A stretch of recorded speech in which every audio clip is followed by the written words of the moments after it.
J Channel, my TV, and your TV.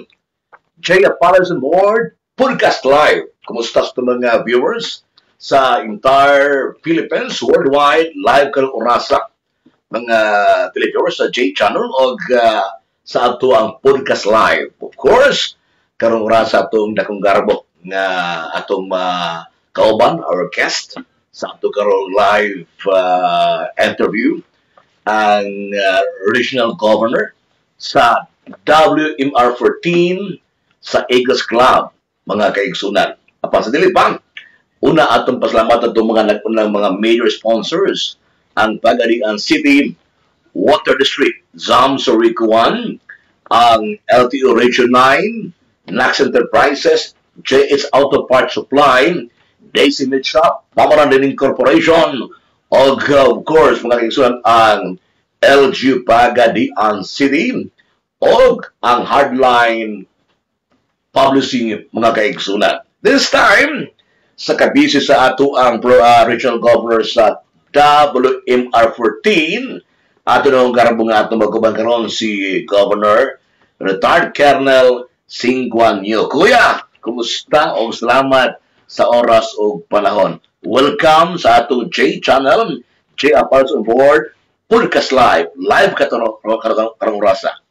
Una sa lahat, nagpapasalamat ako sa J Channel sa pag-imbita sa akin dito sa ngayon oras na ito. Una sa lahat, batiin ko yung lahat ng mga nakikinig ngayon hapon. Magandang hapon po sa inyong lahat. Alright, no, I know, Kuya Gob, no, mga igsunan, Kuya Gob, very active ni. Dili lang may tungod sa kining Eagles Club. Ubang po mga organization kay daghang kasiguptan nga organization niya Spites ng Kabisi, siyang pagka-retired colonel para ang iyang gugma diagod sa community. Wherein ang usab, si J. Apollos, inyong host karong rasa, is also the regional assemblyman sa WMR 14 Eagles Club. Una nga, usa sa ako gusto po nga makauban karon si Kuya Gob, Singguan Yu, karong orasas ng live program para po may pauta unsay mga kalihukan karon sa WMR 14. Of course, ito nga kuya, no? Kumusta sa nag-view karong orasan sa tibuok Pilipinas, entire Mindanao, worldwide, kay live kita karong orasa. Kumusta ato mga kuya o ate sa WMR 14 o karon na tog-oban ang atong pinakapalangga diri energetic workaholic, no? Nga regional governor Retired Colonel Singguan Yu. Niya usa karon Kuya Gob nga ato pakisaran especially ang purpose o ang kalihukan karon sa WMR 14 Eagles Club. Ang kalihukan karon sa WMR 14 Western Mindanao Region 14, una sa lahat, bago ang darating yung third anniversary ng Western Mindanao 14, gumawa po ako ng paraan. Nag-recruit kami ng aspirants ready for the induction this coming November 8. At the same time, third anniversary of Western Mindanao Region 14. Now this time, Kuya Gob, no, kay nagkan ay gusto mahimo ng member sa Eagles Club. Pero sa akong giusunahan, to become a member on an offer is not easy. Dili nimo duwa lang mapilang ka sa usa ka organization para kay connection, na kay mga person interest. But this time siguro pinagis ng J Channel, Podcast Live sa J Apollos on board. Ato mo ipabaw ka din nga unsay role niya katubit especially karon panahon lang nga para yung pang ato ang recruitment, no, mga applicants, no, sa WMR 14 before sa ato ang induction officers o induction mga member nini o taking ceremony. Pwede po siguro ato una nga may balaan ba kung mahimo kang usa ka membro sa Eagles Club sa may naasos ka tao nga you are qualified. Ang selection namin sa pagpili ng aspirant, una, education. Pangalawa po ay ang kanyang attitude. Attitude. Yes. Pag ang tao may kaso, hindi yan pwede namin kukunin yan. So, bago papasok yung aspirant, pinapapakuha po namin ng mayor's clearance to be submitted, and then tinitingnan namin yung appearance nila kung sila ba ay qualified. Kasi dito sa Western Mindanao Region 14, to be a member, it should be a quality. Educated. Now, this time, looking at point, okay, some mga individuals ba, dapat na masabahan nga, naiuban na yung Eagles member, pero gani usay, pag sequence pa lang, usay, kulang kayo sila sa analysis ba, inaanak. So, meaning, need good na siya of proper orientation, seminars, uban pa. Now, there is a WM14, nagkantag chapter pila ka chapter ba ron ang WMR14? Ang clubs, yes, pangutanan ni mo clubs. We are 8 clubs. These 8 clubs composed of every clubs composed of more than 30 members. 30, Maharlika, ako ka ng Hydra, Pagadian Hydra Eagles Club, Tabak Eagles Club, Pagadian Makisig Eagles Club, Blue Thunder Eagles Club, Global Eagles Club, and Pagadian Lady Eagles Club. Okay, so muna siya mga kaigsunan, no? So this time, daghan tag mga activities ang WMR14 sa previous na itong activities last year, no? Doon tayo mga ipahatag ng mga relief goods kung naka-remember ka na Kuya God. Yes. Pwede ba ito, may balaan atong particular na lugar din sa Santiago ba ito? Katong pag-agi sa typhoon na ay flood dyan sa Balangasan, we donate 1 truck of relief goods, rice, assorted mga canned goods. Tanan na, ipadala na mo dito kay Kapitan.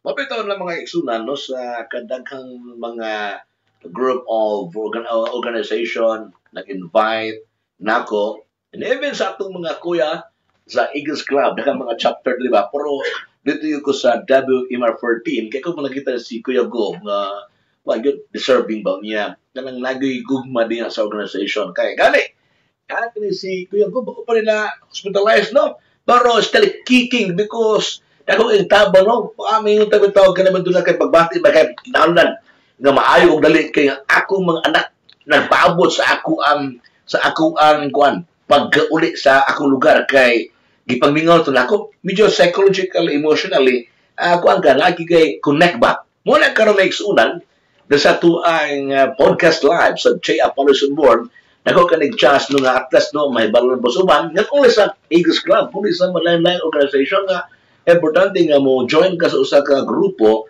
dili kay kanabitang kuan ka go with the flow na puga kanabitang sabay-sabay ra ka ba pero what you kay commitment so sa imong leadership kanay Kuya Go ko nakita no nga kuan yung kanang dunay sustainability ba so para siguro sa to karong panaguban sa itong programa sa J. Apollos on Board pwede you can share some mga ideas no kay awan mo gunay gusto kay may mong leader na gusto kay may mong officers pero ang problema sa actual di ba ka-perform nayuban po na unang bugid ako pero sa actual wala po niya so sa imong level karon sa imong experience kay tested naman juga di ka mabos imong nahimutangan o wala kay mga nakalap mga learning ba at that time nimo ka retired kernel then nagka-handle og lain organization pwede siguro Kuya Go no nga maka-share ko kasi imong mga idea experiences nato sa upan nato karon nga mga kaigsunan nga gusto mahimong leader officers nga doon na gid siya makita nga legasya. Una-una po sa akin po experience bago ka maging leaders you look for your profile personality. Kung gusto ka maging leader kailangan na kay leadership. Leadership, okay. Discipline. Sa leadership, kailangan you set an example. Oh, yes. As a leader, set an example. Oh, okay. So that the members will follow you. Without a leadership, without your leadership, the members will not follow you because wala silang nakikita sa'yo. Ang nakikita nila sa'yo, tamad ka, hindi ka nag-support. Ganon din. Pag sa family, for example, a family, kung ang anak, pag-aralan mo, hindi sumunod sa'yo, ganon talaga ang mangyayari sa members. Yes. Diba? Correct. Ang members, kailangan talaga, you have a commitment to the organization. Commitment na you have to help the people. Commitment that you are to serve the country. Yan ang mga example sa leadership. Dili ko to lang sa tablado mga para maka-post lang, maka-picture niya, proud ng eka to say nga, I am a leader, I am the president, but sad to say na sa actual, wala. Bakit gihimo? Wala karon. I'm very grateful sa imong presence sa to karon nga program sa podcast live sa G channel kay daghan ko nakalinya nga mga guests pero ikaw akong i-prioritize una kay I know that we can makakuha tag mga ideas sa imong pagka-performer in terms of leadership kay ako mismo actual nakita na ko kung sa iyo pag-lead ang atong organization despite sa mga challenges, trials, but still you are keep on fighting. So wala ko nakita. Mula ito na Kuya Go, nagkanungutan na mga kids, Kuya Go, no? Kung atong mga taon pila edad na, taon naman pa 53. Katawa na ba ka? Because inspired ka nunay. Inspired ka nunay. Alam ko na, ang edad, I tell you frankly, proud ta. Mabito sige tayo mag-birthday, salamat ta. Pero sa itong physical, nagkabata ta because inspired ta. Energized na kanunay. Mo para sa kung nakita mo as a leader, di ba? Actually, ang age ko, in the morning, I am 27 years old. Sa pag-afternoon? In the afternoon, I am 72. 72? Pag-gabi Pag-gabi, 35. Mura mo na lang si Kuya Soliano. Yeah. Sa atong happy viewing na inom. Si Kuya GM Eric Soliano o si Kuya Engineer Kagatan. Pero mga biyudo ni doon. Pero tanawa ra nagkadugan, nagka-energize, nagka-inspired man sa trabaho po. This coming Sunday murag bagyo to sila. Mountain of Convention. So nga ana lang kanabang kung love nimo imong trabaho, wala na kay consider nga monetary involvement. Ang ban mo gumingon nga dili gyud basta-basta mag-leader ta, especially mga big organization. Kanang sa Eagles Club, was ikaw may governor, bago ni mo tanan, ikan sa financial nga mga needs, i-consider po na. Pero, sa tanaw ni mo Kuya Gob, is that only the reason why dakang nga murag adil lang ko mong Gob dahil kadi basta-basta responsibility sa may mo kam usa ka regional governor kay talking of groups of people nga imong gihandle niya talking of financial capacity aban mo po ilang gilantaw. Do you have any idea para po ma-convince o ato po mahatag sa atong mga kuya sa Eagles Club? To be a leader, no? To be a leader, kailangan talaga you must undergo the lead seminar. The lead seminar, okay. Without the lead seminar, dili ka pwede mag-handle sa as president, as governor, because that is the requirements. So, kung ikaw man ay isang leader, set an example. Tingnan mo yung mga tao mo, i-educate mo sila, take good care of them. Dili kay imo sila kasukan. Kay kasukan nimo sila, unya maka sulti ka og lain. Di mag-away na mo. Okay. So that's the time na the Eagles members will separate from you because of your attitude. Kailangan sa attitude mayo kang tao, mayo kang may pagdala. Tanan problema, you solve it. Kung when it comes to financial, kung may kunting pikon, tulungan mo sila. Ginagmay ba atas naa ba? Naka. Actually ako sa posisyon ko, dalawang posisyon ko ngayon President ako sa Hydra Eagles Club. Eagles Club. At the same time, governor. So as a president, na ang ginawa ko, I put up a project from yung sa Dao. Katong landmark ba to? Katong Eagles nga landmark. Landmark, no? Okay. So, cost of 100 plus pesos. That comes from 100,000. 1,000. Yan ay galing sa bulsa ng aking mga member. See. Every monthly namin 200 pesos monthly every time na mag general membership meeting.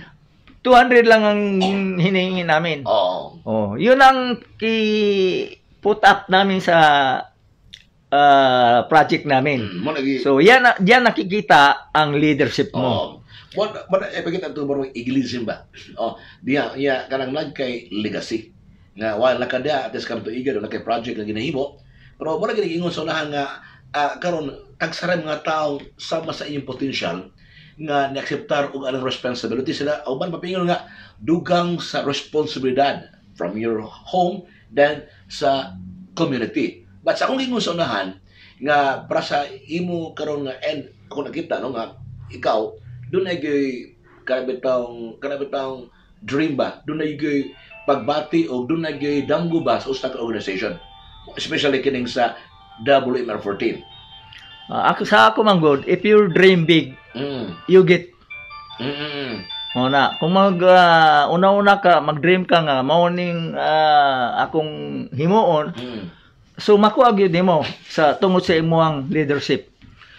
So maring nga sa political mo na political will, doon na kay willingness ba? Doon na kay direction. Diya sa imo organization, di lang kutob kay doon ay connection. But this time, no? In fact, naka-experience ito the first time in my experience when I'm with you, no? Sa Metro Manila, during sa atong convention, last year, no? Is a regional assembly. Ako nakita gino nga ang connection, especially kung naka sa Eagles Club. Katabi itong mga well-oriented yun, na-trained yun, nakita na ito, especially sa Luzon, Visayas, ang part of Mindanao. O ika ako nakita dito ang imong leadership ba, strong gina. So kung nagkaroon mag-igsunan sa ato ang panag-uban dito sa J-Channel, My TV and Your TV, J Apples on Board, Podcast Live, nga makakuha tag ideas, no?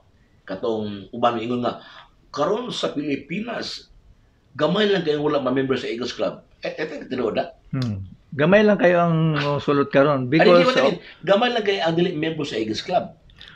Sa karon sa entire Kuya G, sa karon daghang gyapon daghang gyapon ga sulod. Pero diri sa ato wala man gud tay lisod man gud diri sa ato sa Pagadian City.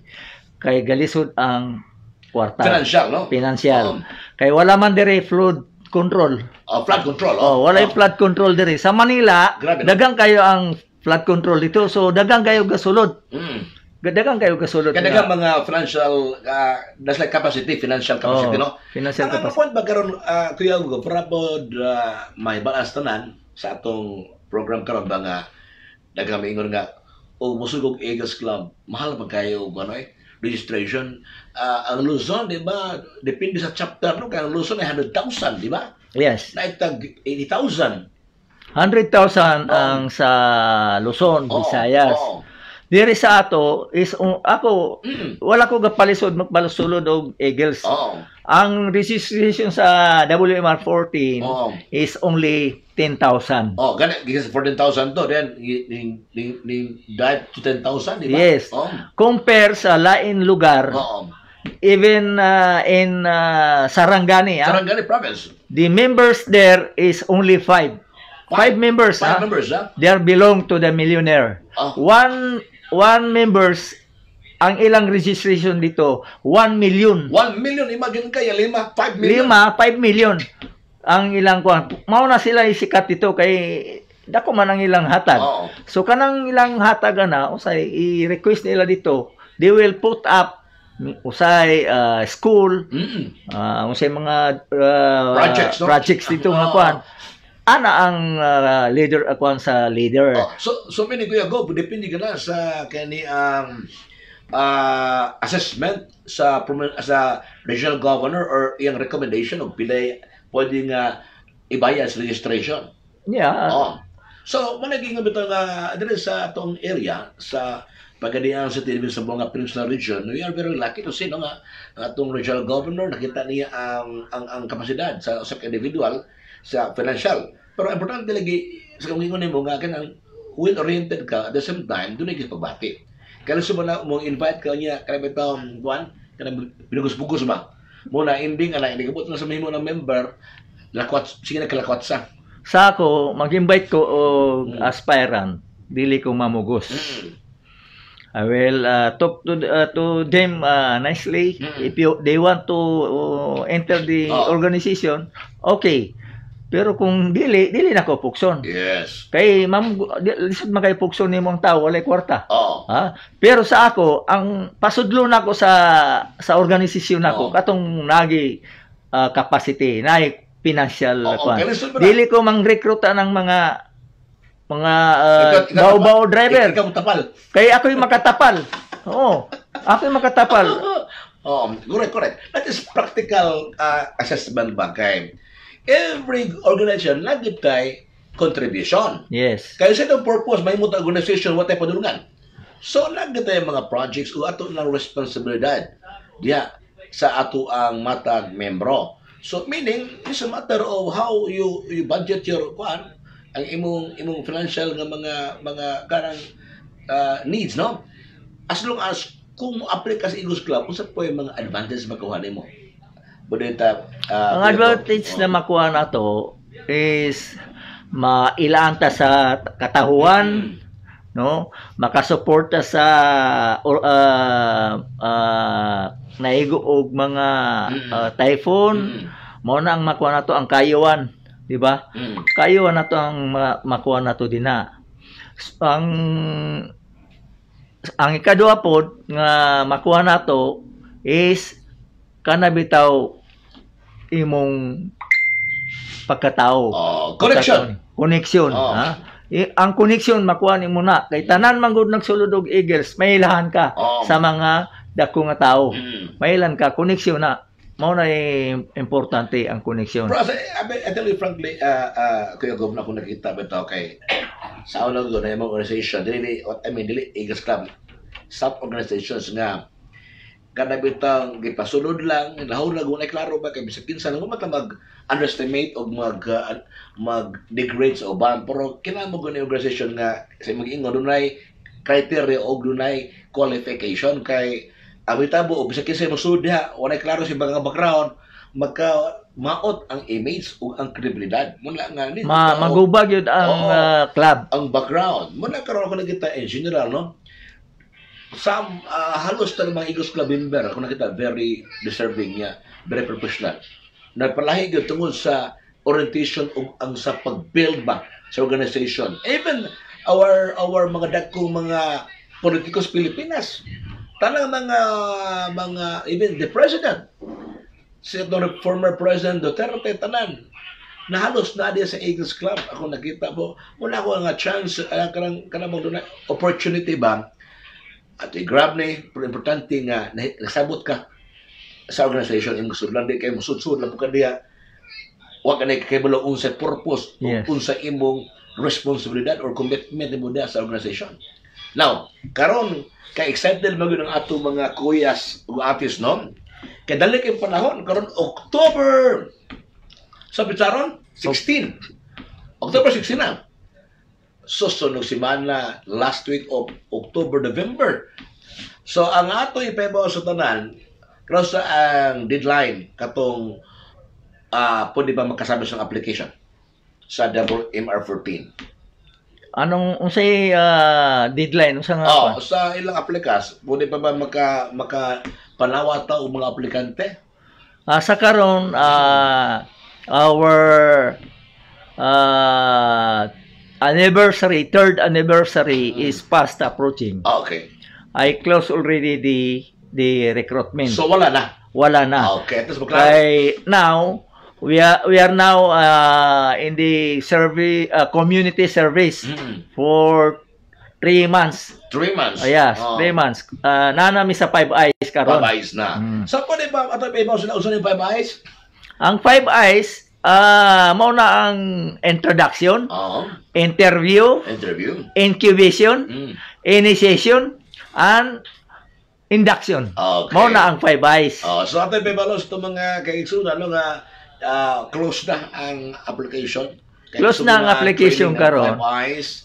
Then we are expecting and we are very excited na this coming November 8. Yes. So ato ibabawas ka na unsa atong mga itineraries atong flow sa program that day. Kaya na Kuya Go. Okay, sa lahat po ng ate at kuya under the Western Mindanao Region 14, this coming November 8 is our motorcade for the third anniversary. In the morning, we have a motorcade. We assembled in front of the City Hall at 6:30 in the morning. So we have already coordinated with the band, the traffic, and the entrance of color during the induction at B Plaza Hotel. So after the motorcade, we will proceed to the in front of the City Hall, magdalata og mga foods, mga finger foods, mga tubig, mga sadya kanon ba, isda ba din na mga unta dito sa Jollibee, pwede ra. Pwede ra po Jollibee. Mukhaon ta dito sa in front of the City Hall. I like pastil. Pastel. Kana, pwede na. Para ma-enjoy ta dito for our anniversary. So after the kanang kaon na to, mag-story-story ata, picture. Picture. At live na sa J Channel, at activities. Yes. So after all, I also advise all the aspirants after their parade, motorcade, they will proceed to the function hall at B Plaza Hotel for their orientation. Yes. After the katong mga old kuya, muli na sa ilang balay, they will prepare for the third anniversary at B Plaza Hotel. We should be there at 4:30 because at 5 o'clock we will start the program at 5 o'clock so that we can go home early. Sa'yo ito manguli yun, Epon? Sa'yo ito manguli. So, tanan mga kuya nako sa different parts of the club, different parts of the there is atong Western Mindanao Region 14, you are cordially invited. Wala na mo'y amot ako na mo bayad sa hotel. I will shoulder everything sa kaon lang. So tanan mga kuya, participate mo, you support me during the program. Sus pastila no. Yan si Regional Governor Kuya Siguanyo. Ikay nag-back up sa katong sa sa hotel. Yes. Accommodation. Atong expect bisita nato from national. Kisa man. We have visitors from national. Ang kipadala sa ako ni Ronald De Los Santos, the national president. Ang iya kipadala sa ako is the Panapli, past national president. At the same time, he was designated as Secretary General Interim. Our Eagle Kuya Flavio Saniel Jr. Yes. And then they also sent us the national Philippine Eagles Institute of Leadership. Eagle, Kuya Dondon Cabasa Aliorin. Then, kisa tong guest. Ang guest speaker na to, ako surprise? na lang, surprise na. Dili, pwede kaya po na akong sultiyon. Pwede kaya po na akong sultiyon. Ang guest speaker na to is Attorney Melchizedek B. Umandam. Okay. So, automatic mo siya mahina po nga? Automatic na siya guhas. Ang guhas is guest of honor. Mao na ang meaning sa guhas. Guest of honor. By the way, no, happy viewing sa ato ang Kuya Ophelia, Dr. Ophelia. Yes. Yes. Yes, si Kuya Edward Nashad, Dr. Nashad. O si Judge Anilin Ramas. Kalimutan sa iyang apelido. Anilin Ramas, no? Karong orasa sa ato ang podcast live sa J-Channel, My TV, and Your TV. So, salamat sa panahon ng oras, Kuya Gob. Naibaw dyan ko na yung busy ka. But this time is a very important topic nga ato ipabot sa itong mga iksunan sa ato ang, in fact, this is our opening salmos sa atong live podcast there is a J-Channel.